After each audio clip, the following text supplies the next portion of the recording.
थी। उसका एक बेटा था जिसका नाम बाबूलाल था। वह कोई काम धाम नहीं करता था, बस पूरा दिन गांव में इधर उधर मंडराता रहता था। एक बार अगर और मुझे राम प्यारी बोले ना तो एक लगाऊंगी। चुपचाप यहाँ से चला जा, नहीं तो मुझसे बुरा कोई नहीं होगा। अरे सुमन, तुम गुस्सा क्यों होती हो? तुम मुझे बहुत अच्छी लगती हो। मैं तुमसे शादी करना चाहता हूँ। मुझसे शादी के सपने छोड़ और निकल यहाँ से। बड़ा आया शादी करने वाला। फिर इतना बोलकर सुमन गुस्से में वहां से चली जाती है। तभी बाबूलाल का दोस्त वहां से गुजर रहा होता है। अरे बाबू भाई, ये सुमन तुमसे क्या कह रही थी? कुछ नहीं भाई, अपने प्यार का इजहार कर रही थी। लेकिन भाई उसके हाव भाव से तो कुछ और ही लग रहा था। बाबू भाई, मेरी बात मानो तो तुम इससे दूर ही रहा करो। गांव वाले बोलते हैं इस सुमन के ऊपर चुड़ैल का साया है। ये रात को अकेले वीराने में घूमती है। कुछ लोगों ने तो इसके उल्टे पैर तक देखे हैं। तुम्हें पता है ना, उल्टे पैर चुड़ैल की निशानी होते हैं। चल बेवकूफ, तेरा दिमाग खराब हो गया है जो इतनी सुंदर लड़की को चुड़ैल बोल रहा है। सुमन कोई चुड़ैल वुड़ैल नहीं है, मैं तो इसी से शादी करूंगा। फिर इतना बोलकर वह अपने घर की ओर चल देता है।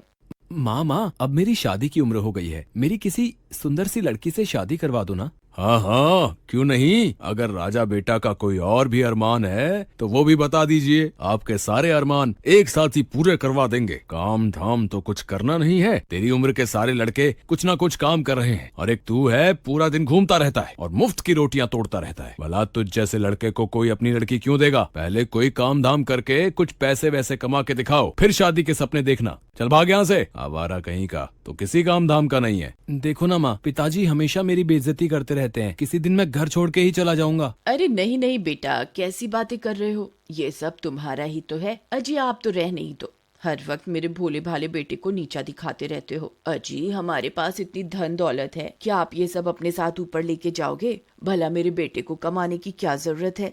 माँ, मुझे सुमन बहुत पसंद है। तुम उसके घर मेरा रिश्ता लेकर जाओ ना। ठीक है, मैं कल ही सुमन के माता पिता से तुम्हारे रिश्ते की बात करने जाऊंगी। फिर अगले दिन बाबूलाल की माँ सुमन के घर रिश्ता लेकर जाती है और उन्हें अपने पैसों का रुबाब दिखाती है। देखिए बहन जी, आप बहुत अमीर लोग हैं और हम गरीब। मेरे पास आपको देने के लिए कुछ भी नहीं है। तुम्हारी किस्मत बहुत अच्छी है जो तुम्हारी लड़की की शादी मेरे बेटे से हो रही है। बस तुम सुमन की शादी मेरे बेटे से करवा दो, मुझे तुमसे कुछ नहीं चाहिए। इतना बोलकर वह वापस अपने घर की ओर चल देती है।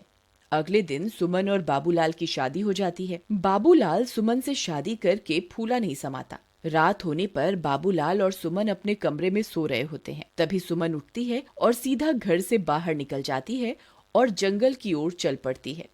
बाबूलाल के दोस्त को सुमन पर पहले से ही शक होता है, इसलिए वह उस पर पहले से ही निगरानी रखे हुए होता है। अरे ये भाभी इतनी रात गए कहाँ जा रही है? मुझे इनका पीछा करना होगा। फिर चीमा सुमन का पीछा करने लगता है। तभी चलते चलते सुमन के पैर उल्टे हो जाते हैं। अरे मर गए रे, इसके तो पैर ही उल्टे हो गए। मेरा शक सही निकला, ये तो चुड़ैल निकली। तभी देखते ही देखते सुमन चुड़ैल में बदल जाती है और गुफा के अंदर घुस जाती है। चीमा की आंखें फटी की फटी रह जाती हैं। फिर वह भी उसके पीछे पीछे गुफा के अंदर घुस जाता है। ए हैवानों के देवता, मैं आपको 9 बलि चढ़ा चुकी हूँ। बस एक बलि और चढ़ाते ही मैं सर्वशक्तिमान बन जाऊंगी। फिर मैं इन शक्तियों से पूरी दुनिया पर राज करूंगी। मुझे अभी के अभी सारी बात बाबूलाल को जाकर बतानी होगी। फिर वह सीधा भागता हुआ बाबूलाल के घर जाता है और खिड़की से उसे आवाज देता है। बाबू भाई उठो, मुझे तुम्हें बहुत जरूरी बात बतानी है, जल्दी उठो।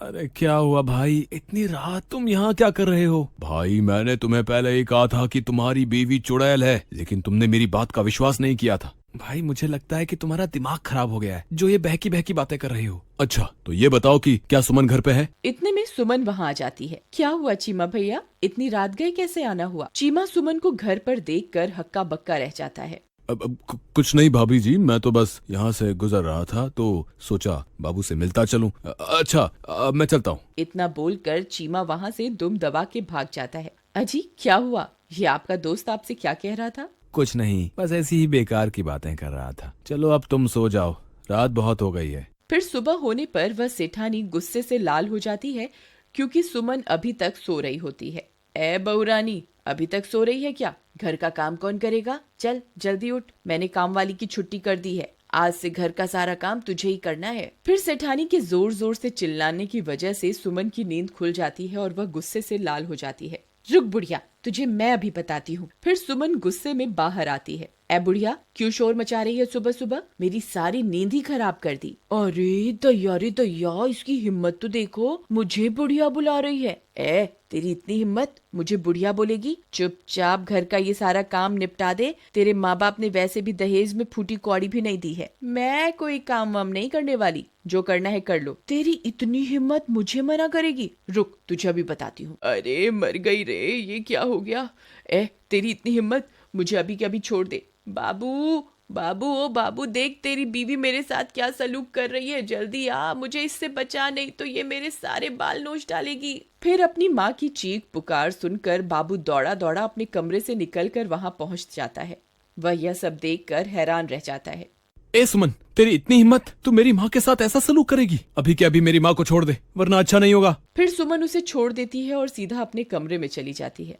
माँ, आप ठीक तो हो ना? आपको कुछ हुआ तो नहीं ना? मैं ठीक हूँ बेटा, मैंने तो बस इसे घर का थोड़ा काम करने को कहा था और इसने मेरी तो धुनाई ही कर दी। फिर बाबू परेशान होकर घर से बाहर निकल जाता है। वहाँ उसे उसका दोस्त चीमा मिलता है। क्या हुआ बाबू भाई, इतने परेशान क्यों हो? क्या तुम्हें पता चल गया कि तुम्हारी बीवी चुड़ैल है? मजाक मत कर यार चीमा, मैं वैसे ही बहुत परेशान हूँ। आज सुबह सुबह तो सुमन ने हद ही कर दी। उसने माँ के बाल पकड़कर उनसे बहुत बदतमीजी की। भाई, मैंने तो पहले ही कहा था कि सुमन कोई साधारण लड़की नहीं है, उसके ऊपर चुड़ैल का साया है।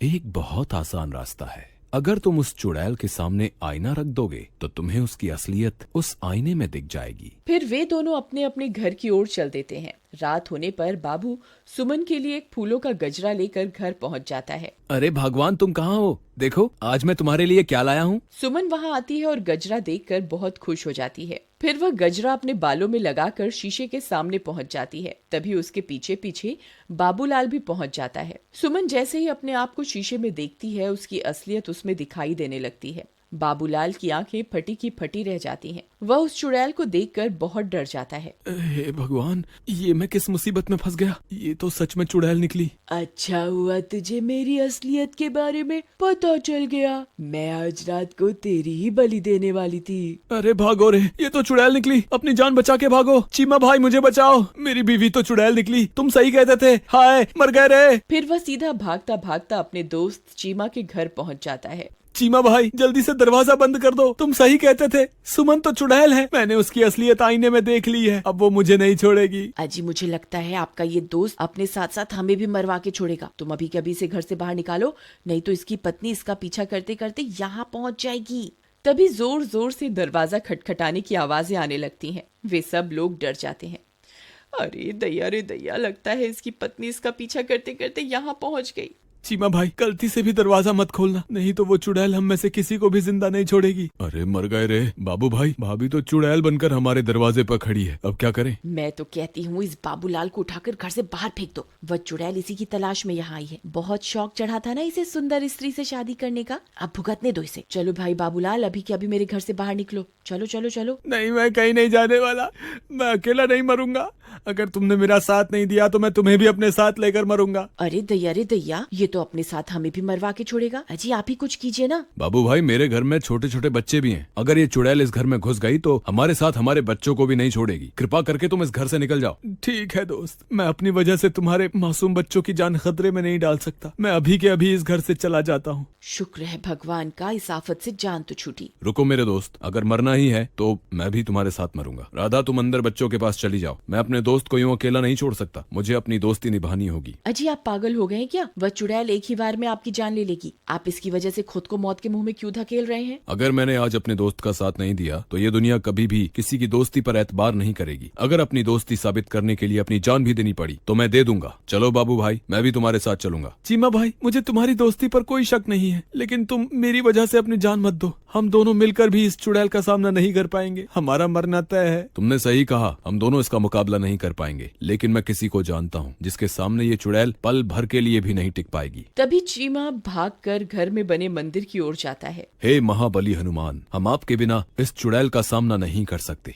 आज फिर से एक बार बुराई को हराने के लिए हमें आपकी जरूरत है। कृपा करके हमारे साथ चलिए महाबली। चलो भाई, अब इस चुड़ैल को सबक सिखाने का वक्त आ गया है। अरे वाह वाह, हम 2 नहीं हैं चुड़ैल, हम 3 हैं। बोलो महाबली हनुमान की जय, सियापति रामचंद्र भगवान की जय, पवन सुत हनुमान की जय। अरे